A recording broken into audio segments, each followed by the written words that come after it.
Praise Lord. Hallelujah. Hallelujah. Hallelujah. சந்தோஷமா இருக்கீங்களா எல்லாரும்? இல்ல துக்கமா இருக்கீங்களா?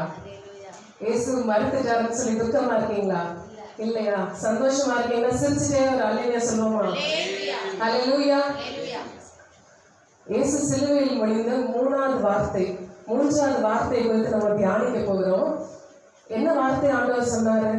ஸ்திரீயே அதோ உன் மகன். சீஷனை நோக்கி என்ன சொன்னாரு? அதோ உன் தாய் அப்படின்னு சொல்றாங்க. அப்போ ஸ்திரீயே அப்படின்னு சொல்லும்போது அவருடைய தாயாரை பார்த்து இந்த வார்த்தையை சொல்றாரு.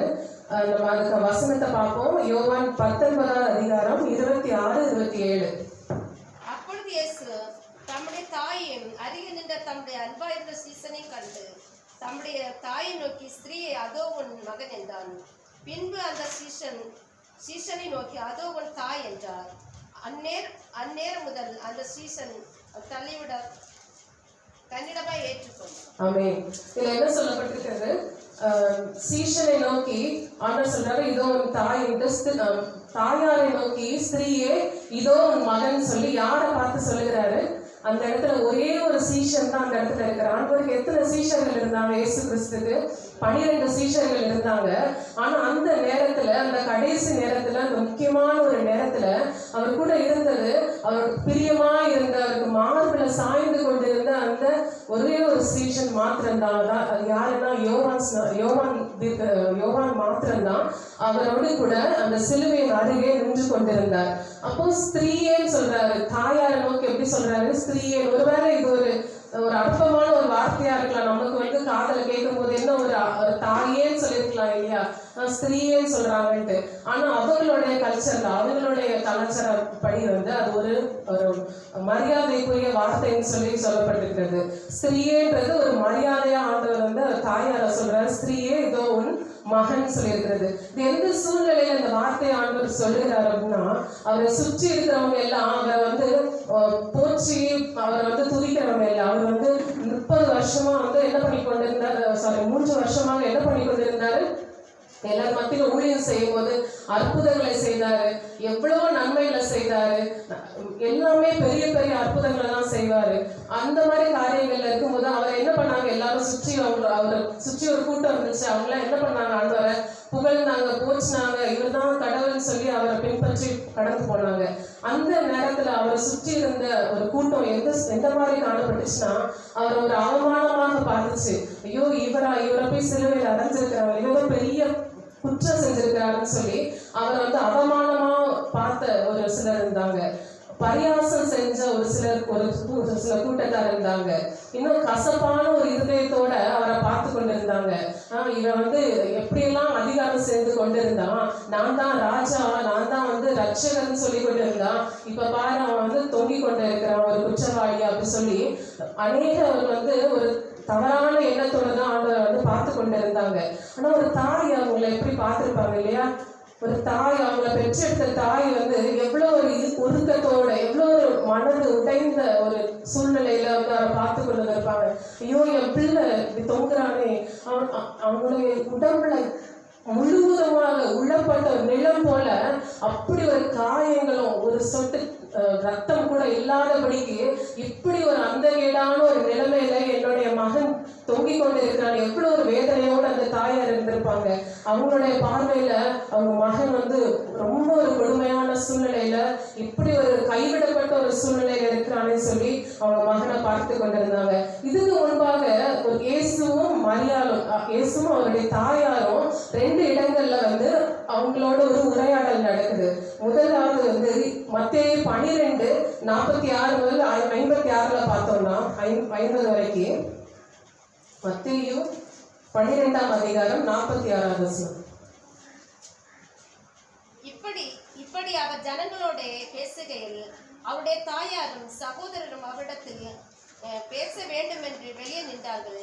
அப்பொழுது ஒருவன் அவரை நோக்கி, உம்முடைய தாயாரும் உம்முடைய சகோதரரும் உம்மோட பேச வேண்டும் என்று வெளியே நிற்கிறார்கள் என்றார். தம்மிடத்தில் இப்படி சொன்னவனுக்கு அவர் பிரதித்திரமாக, உன் தாயார் யார், என் சகோதரர் யார் என்று சொல்லி தம்முடைய கையை தமது சீஷர்களுக்கு நேரே நீட்டி, இதோ என் தாயும் என் சகோதரரும் இவர்களே, பரலோகத்தில் இருக்கிற என் பிதாவின் சித்தத்தின்படி செய்கிறவன் எவனோ அவனே எனக்கு சகோதரனும் சகோதரியுமாய் தாயுமாய் இருக்கிறார் என்றார். அவருடைய தாயாரும் சகோதரரும் அவரை பார்த்து வந்திருக்கிறாங்க. அப்போ அவர் என்ன சொன்னாரு, சுற்றி இருக்கிறவர்களை பார்த்து, என்னுடைய பிதாவின் சித்தத்தின்படி செய்யறவங்க தான் யாரு, என்னுடைய சகோதரரும் சகோதரியும் என்னுடைய தாயாருமா இருக்கிறாங்கன்னு சொல்லி அவர் ஒரு இடத்துலயும் அம்மா என்னுடைய தாயாருன்னு சொல்லி உரிமை கொண்டாடல. அவங்க கிட்ட வந்து ஒரு அன்பை காட்டுனதா இந்த இடத்துல சொல்லப்படலை. ஏன் அப்படி சொல்லப்படலை அப்படின்னா, அந்த தாயாரும் இவங்களும் வந்து சித்தத்தை நிறைவேற்றது தான் நான் இருக்கிறேன்னு சொல்லி ஆண்டவர் ஒவ்வொரு சூழ்நிலைகள்லயும் அதை வந்து நிரூபிச்சு கொண்டிருந்தாரு. இந்த இடத்துலயும் சரி, காணா ஒரு கல்யாணத்துல அந்த சூழ்நிலையிலும் சரி, யோவான் 2:4-5 சரி, அந்த மாதிரி ஒரு சூழ்நிலையை தான் ஆண்டவர் சொல்லி கொண்டிருந்தாரு. அது வாசிப்போமா? யோவான் 2:4-5 வசனங்கள். அதற்கு இயேசு, ஸ்திரீயே, எனக்கும் உனக்கும் என்ன, என் வேலை இன்னும் வரவில்லையே என்றார். அவருடைய தாய் வேலைக்காரரை நோக்கி, அவர் உங்களுக்கு என்ன சொல்லுகிறாரோ அதன்படி செய்யுங்கள் என்றார். இதுல வந்து ஒரு தாயார்கிட்ட பேசுற மாதிரி வார்த்தைகள் இல்லை. ஏன்னா இதுல எல்லாவற்றிலையும் அவங்க அந்த தாயாருக்கு அவங்க ரிமைண்ட் பண்றாங்க. ஜீசஸ் என்ன பண்றாங்க, நான் வந்து எதுக்காக வரல, ஒரு உலக பிரகாரமான ஒரு மகனா இவங்களிடத்துல நான் வரல, நான் பிதாவோட சித்தத்தை தான் நிறைவேற்றுவேன். ஒரு தாயாரா என்ன பண்றாங்க, உரிமையோட போய் தன்னோட மகனிடத்துல போய் திராட்சை ரசம் முடிவடைந்துச்சு, காலி ஆயிடுச்சு, ஏதாவது பண்ணுவா அப்படின்னு சொல்லி நம்மளுடைய பிள்ளைகிட்ட சொல்லுவோம் இல்லையா, ஏதாவது ஒரு ஹெல்ப் கேட்போம் இல்லையா, அதை மாதிரி போய் ஜீசஸ் கிட்ட கேட்கிறாங்க, இந்த மாதிரி ஒரு திராட்சரசம் காலி ஆயிடுச்சு, ஏதாவது ஒன்னால செய்யக்கூடாதது ஒன்று இல்லையே, செய்யும் சொல்றாங்க. அப்போ ஆண்டவர் என்ன சொல்றாரு, நம்ம அம்மா கேட்டாங்க அப்படின்னு சொல்லி செஞ்சாங்களா? இல்ல, பிதாவோட சித்தத்துலதான் அவங்க வந்து உறுதியா இருந்தாங்க. அது தன்னுடைய உயிரை, தன்னுடைய சதையை, தன்னுடைய ரத்தத்தை எல்லாத்தையும் பிச்சு எடுக்கக்கூடியதா இருந்தாலும் அந்த சித்தத்துல வந்து அவங்க வந்து உறுதியா இருந்தாங்க. அதனாலதான் அவர்கிட்ட தாயார்கிட்ட மறுபடியும் ரிமைண்ட் பண்றாங்க, நான் வந்து என்னுடைய வேலை வரல, என்னுடைய பிதா எப்போ அந்த அற்புதத்தை செய்யணும்னு சொல்றாங்களோ அந்த நிமிஷத்துலதான் நான் அந்த அற்புதத்தை செய்வேன்னு சொல்லி ஆண்டவரும் தாயார்கிட்ட இருந்த உரையாடல் இப்படியாக இருந்தது. அப்படியாக அப்போ வந்து அந்த சூழ்நிலையில கூட ஆண்டவர் வந்து தனக்குரியவர் இல்லை அப்படின்ட்டு அவங்க தெரிந்து கொள்ளுன்றதுக்காக, பிதாவுடைய சித்தத்தை செய்வதற்காக தான் நம்மளுடைய மகன் இருக்கிறான் என்பதை அவங்க தெரிந்து கொண்டாங்க. இன்னொரு காரியம் என்னன்னா, சிலுவை இடத்துல நம்ம போகணும். அதுதான் வந்து ஆண்டவர் இந்த இடத்துல வலியுறுத்த விரும்புகிறாரு. மத்தேயு 26:56 சொல்லப்பட்டிருக்கிறது, ஆண்டவர் பிடிக்கும்படியாக வந்திருக்கிறாங்க. ஓடி போய் அந்த சேவகன் காதை வந்து வெட்டுகிறான் ஒரு செக்ஷன். அப்போ வந்து பேதுரு வந்து நீ அந்த உரையில கத்திய போடுன்னு சொல்லி சொல்றாங்க. என்னால முடியாதது ஒண்ணுமே இல்லைன்னு சொல்லி அந்த இடத்துல சொல்றாங்க. அந்த வசனத்துல என்ன சொல்லியிருக்குன்னா, அந்த நேரத்துல எல்லாருக்கும் என்ன ஆயிடுச்சு, ஒரு பயம் வந்துருச்சு.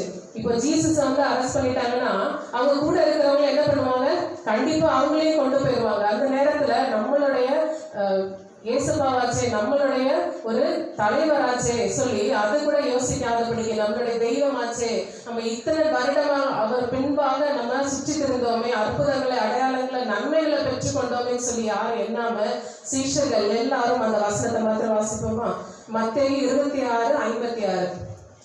ஆகிலும் தீர்க்கதரிசிகள் எழுதியிருக்கிற வசனங்கள் நிறைவேறும்படி இவைகள் எல்லாம் சம்பவிக்கிறது என்றார். அப்பொழுது சீஷர்கள் எல்லாரும் அவரை விட்டு ஓடி போனார்.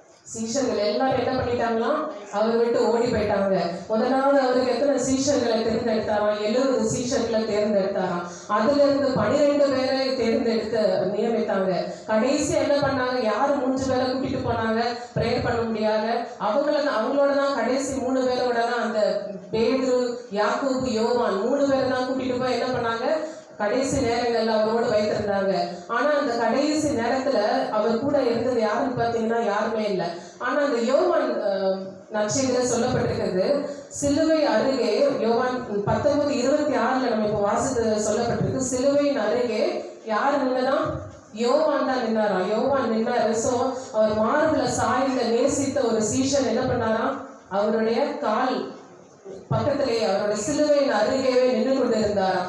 இதுல நம்ம என்ன கற்றுக்கொள்ளணும் அப்படின்னா, ஆண்டவரோட சத்தத்தை கேட்கணும்னா நம்ம என்ன பண்ணணும், சிலுவை நட்டை போகணும். நம்ம ஒருவேளை உலகத்துக்குள்ள போனோம்னா சிலுவைகிட்ட இருந்து ஆண்டோட வார்த்தை கிட்ட இருந்து ஆண்டவர்கிட்ட இருந்து ரொம்ப தூரமா விலகி போயிடுவோம். ஆனா ஆண்டவர் என்ன எதிர்பார்க்கிறாரு? என்னிடத்தில் வான்னு சொல்லி ஆண்டவர் ஒரு அழைப்பு கொடுக்கறதாக காணப்படுகிறது. அவரிடத்துல போனாதான் அவரோட சத்தத்தை கேட்க முடியும். அவரோட சத்தத்தை கேட்டாதான் அவருடைய சித்தத்தின்படி நம்ம வாழ முடியும். இந்த வேத வசனங்களை கை கொண்டாதான் அவரோட சித்தத்தை நிறைவேற்றுகிறவர்களாய் நம்ம மாற முடியும். முதலாவது ஆண்டவரோட சத்தத்தை கேட்கிறவர்களாய் நம்ம மாறணும். சிலுவையை விட்டு தூரம் போயிட்டோம். ஒருவேளை நான் கொலை செய்யல, நான் விபச்சாரம் செய்யல, நான் குடிக்கல அப்படின்னா கூட சின்ன சின்ன காரியங்கள்ல நம்ம அநேக காரியங்கள்ல ஆண்டவரை துக்கப்படுத்துகிறவர்களாய் நம்மளுடைய வாழ்க்கையை கரைப்படுத்துகிறவர்களாய் காணப்படுறோம். ஆனா இந்த நாள்ல ஆண்டவர் என்ன சொல்றாருன்னா, சிலுவையின் அடிவாரத்துல என்னிடத்துல என்னுடைய சிலுவை இடத்துல வான்னு சொல்லி ஆண்டவர் கூப்பிடுறாரு. அவருடைய சத்தத்தை கேட்கும்படியாக நம்மளை அழைக்கிறாரு. அது மாத்திரம் இல்ல, நமக்கு புதிய உறவு ஏற்படுத்தும்படியாக சொல்றாரு. ஒரு தாயை பார்த்து இத்தனை நாட்களா ஒரு தாயின்ற அம்மான்ற ஒரு வார்த்தைய அவர் தன்னுடைய தாயிடத்துல சொன்ன மாதிரி வேதத்துல நம்ம பார்க்கல. ஆனா அந்த நேரத்துல நம்ம இன்னும் சில நிமிடங்கள்ல இந்த பூமியில இருக்கிற வாழ்க்கையை நம்ம நிறைவேற்றி முடிக்க போறோம். ஒரு தாய்க்கு மகனா நம்ம நிறைவேற்றி முடிக்க போறோம்ன்ற நேரத்துல தன்னுடைய அன்பான சீஷன், தன்னையே பின்பற்றி வந்த ஒரு அன்பான சீஷன், அவரை போலவே உள்ள சீஷனை யாருக்கு துணையாக கொடுத்துட்டு போறாரு? தன்னோட தாயாருக்கு இதோ உன் மகன் சொல்லி யோவானை காட்டி விட்டு போகிறாரு. அதே போல யோவான் இடத்துல என்ன சொல்றாரு? இதோ உன் தாய். யோவானுக்கும் அந்த மரியாளுக்கும் என்ன இல்லை? ரத்த சம்பந்தம் எதுவும் இல்லை. ஆனா ஆவிக்குரிய ஒரு உறவை ஏற்படுத்தி கொண்டு போகிறாரு. நம்ம சகையை பத்தி இப்பதான் ஆண்டவர் சொல்லிட்டு இருந்தாங்க. நானும் சகையை பத்தி ஒரு காரியம் தான் எடுத்து வைத்திருக்கிறேன். அவர் ஆயக்காரனா இருந்தாரு, அநியாயக்காரனா இருந்தாரு. அவருடைய வாழ்க்கை எப்படி இருந்துச்சு? உலகத்துக்குள்ள இருந்துச்சு. சிலுவை பக்கத்துல இருந்துச்சா? இல்ல. சிலுவை விட்டு ரொம்ப தூரம் போயிருந்தாரு. அவரோட வாழ்க்கையில எதெல்லாம் ஆண்டவருக்கு பிரியம் இல்லாததோ அதெல்லாம் இருந்துச்சு. அநியாயமான காரியங்களை மக்களை வேதனைப்படுத்தி கொண்டிருந்த ஒரு நபர் தான் யாரு? சகேயு. ஆனா அவர் எப்படி மாற்றப்பட்டாரு? அந்த வசனத்துல என்ன சொல்லியிருக்கு? ஆபிரகாமின் குமாரனா என்ன பண்ணாரு? மாற்றினாரு. எப்போ அது முடியும்? ஆண்டோட ரத்தத்தினால நம்ம கழுவப்படணும். அந்த பாவங்கள் குற்றங்கள் எல்லாம் உணர்த்தப்படணும்னா ஆண்டோட வார்த்தை ஆண்டவர் நம்ம இருதயத்துல வரணும். நம்ம சிலுவை நண்டை போனாதான் ஆண்டவர் நமக்குள்ள கிரியை செய்ய முடியும். நம்ம வாழ்க்கை அசுத்தமான வாழ்க்கையா இருக்கலாம், இல்ல ஏதாவது குறைகள் இருக்கலாம். ஆண்டவர் உணர்த்துவார், நம்ம குறைகளை உணர்த்துவார். அந்த நேரத்துல நம்ம என்ன பண்ணணும்? நம்முடைய சிலுவை வந்துவிட்டேன், என்னுடைய குறைகளை எல்லாம் நீங்க நிறைவாக்குங்க, ஆபிரகாமின் குமாரத்தையை நான் மாற்றுங்க அப்படின்னு சொல்லி ஆண்டவர் இடத்துல கேட்கும்போது ஆண்டவர் சகேவை எப்படி மாற்றினாரோ ஆபிரகாமின் குமாரனாய் மாற்றினது போல நம்மை மாற்ற வல்லமை உள்ளவரா இருக்கிறாரு. புதிய உறவு ஏற்படுத்துகிறாரு. இன்னொன்று, புதிய பொறுப்புகளை நம்ம இடத்துல கொடுக்கிறாரு. மரியாள் இடத்துல பிள்ளை என்று ஒரு பொறுப்பை கொடுக்கிறாரு. அப்போ மரியாள் தன்னுடைய பிள்ளையா ஏற்று அவங்களுக்கு உண்டான பொறுப்பை என்ன பண்ணுவாங்க? நிறைவேற்றுவாங்க. அதே போல யோவான் இடத்துல அதுவும் தாய் அப்படின்னு சொல்லும் போது யோவான் ஒரு நல்ல ஒரு தாயாக அந்த தாயை ஏற்றுக்கொண்டு என்ன பண்றாங்க? அந்த மரியாளுக்கு அந்த நேரத்துல உள்ளம் எப்படிப்பட்டதா இருக்கு? உடைக்கப்பட்ட உள்ளமா இருக்கு, காயமான உள்ளமா இருக்கு. அவங்க மிகுந்த வேதனையோட அந்த இடத்துல நிக்கிறாங்க. அப்போ யோவானுடைய கடமை பொறுப்புன்னு என்ன சொல்றாங்க அப்படின்னா, அந்த உடைந்த என்னுடைய தாயாரின் உள்ளத்தை என்ன பண்ணுங்கன்னு தேற்றுன்னு சொல்லி அந்த சீசன் இடத்துல ஒரு பொறுப்பை கொடுக்கிறாங்க. அப்போ நம்ம இடத்துலயும் ஆண்டவர் என்ன சொல்றாரு? இந்த சிலுவை இடத்துல நீங்க வரும்போது நீங்க தூரமாய் பாவம் செய்து கொண்டிருந்தீங்க, இப்போ நீங்க சிலுவை இடத்துல வந்திருக்கீங்க. இப்போ நீங்க என்ன பண்ணணும்? இது போன்ற உடைந்த உள்ளத்தோடு யார் யாரெல்லாம் இருக்கிறாங்களோ அவங்களெல்லாம் தேற்றும்படியாக நீங்க போகணும்னு சொல்லி ஆண்டவர் நம்ம இடத்துல சொல்றாரு. ஒருவேளை நம்ம குடும்பத்துக்குள்ள அந்த மாதிரி சூழ்நிலையில இருக்கலாம். நம்ம ஒருவேளை ஆண்டவருக்குள்ள இருக்கிறதுனால நம்ம ஒரு சமாதானத்தோட இருக்கலாம். ஆனா நம்ம குடும்பத்துக்குள்ள நிறைய பேர் இன்னும் சமாதானம் இல்லாதபடிக்கு மனதுல வேதனையோட பாரத்தோட இருக்கலாம். அவங்களுக்கு நம்ம என்ன சொல்றாரு? ஆண்டவர் போய் தேற்ற சொல்றாரு. உடைந்த உள்ளங்களை கட்டும்படியாக ஆற்றும்படியாக நம்மள என்ன சொல்றாரு? போய் எனக்காக நீ அவங்களிடத்துல போய் பேசு, ஊழியம் செய்யும்படியாக சொல்றாரு. அவங்கள மாத்திரம் இல்ல, ஒருவேளை நம்ம பக்கத்து வீட்டுல இருக்கலாம், நம்ம வேலை செய்யற இடங்கள்ல இருக்கலாம், நம்மளை சுற்றி இருக்கிறவர்களிடத்துல நம்ம என்ன செய்யணுமா? உடைக்கப்பட்ட உள்ளங்களை என்ன பண்ணணுமா? தேற்றுகிறவர்களா இருக்கணுமா? அவரோட ஆடுகளை மேய்க்க முடியாத நம்மளை என்ன பண்ணியிருக்கிறாரு? ஏற்படுத்தியிருக்கிறாரு. ஸோ இந்த வார்த்தையின் மூலமாக நம்ம என்ன தெரிந்து கொள்ளணும் அப்படின்னா, ஆண்டவருடைய சிலுவை நன்மைக்கு நம்ம வரணும். அவரோட பொறுப்புகள், அவருடைய இருதயத்தின் பாரங்கள், அவருடைய இருதயத்தில் என்ன பாரமா இருக்கும்னு நினைக்கிறீங்க? இந்த இந்திய தேசம், சரி இந்திய தேசத்தை விடுங்க, இந்த பாடி பகுதியில, இந்த சென்னை பட்டணத்துல என்ன காரியம் நடந்து கொண்டிருக்கிறது? நம்ம அதுக்காக எந்த விதத்துல பாரப்படுறோம்? கொஞ்சம் ஒரு 2 நிமிஷம் கண்ண மூடி யோசிச்சீங்கனாலே தெரியும், சென்னை பட்டணத்துல எவ்வளவான ஒரு பாவம் மிகுதியாக பெருகி கொண்டிருக்குன்ட்டு. நாளுக்கு நாள் பயங்கரமா பெருகிட்டு தான் இருக்கு. அப்போ இதெல்லாம் ஆண்டவர் பிரியமா இருக்க முடியுமா? சந்தோஷமான ஒரு சூழ்நிலை ஆண்டவருக்கு இருக்க முடியுமா? ஆண்டவருடைய இருதயம் வேதனையோடு, துக்கத்தோடு, வியாகுலத்தோடு இருக்குது. அப்போ நம்ம அவங்களுக்காக ஜெபிக்கணும். ஆண்டோட வார்த்தைகளை அவங்களுக்காக சொல்லணும். அவங்க அந்த உடைக்கப்பட்ட இருதயங்கள், பாவத்தினால ஏதோ சூழ்நிலைகளால கரைப்பட்ட இருதயங்கள்லாம் என்ன பண்ணணும்?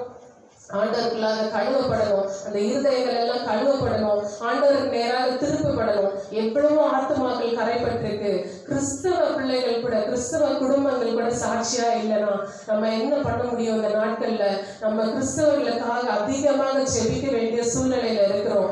ஒவ்வொரு கிறிஸ்தவர்களும் உத்தரவாதம் எடுக்கணும். நான் இருப்பேன், என்னோட குடும்பத்திற்காக, என்னோட சுற்றிலும் இருக்கிற ஒவ்வொருவருக்காக நான் இருப்பேன்னு சொல்லி ஒரு ஆண்டவர் எப்படி தேடுகிறார்? ஒரு மெய்ப்பன், ஆடுகள் இல்லாத ஒரு மெய்ப்பன், மேய்ப்பன் இல்லாத ஆடுகளை போல மக்கள் சிதறடிக்கப்பட்டு இருக்கிறாங்க.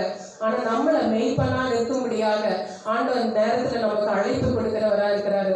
யோவானை போல ஆண்டவரோட பிரியமான இந்த சீஷனை எப்படி ஏற்படுத்தினாரோ அந்த இடத்துல, மற்றவங்க எல்லாருக்கும் ஒரு பிரதிநிதியா தான் யோவான் அந்த இடத்துல ஏற்படுத்துறாரு.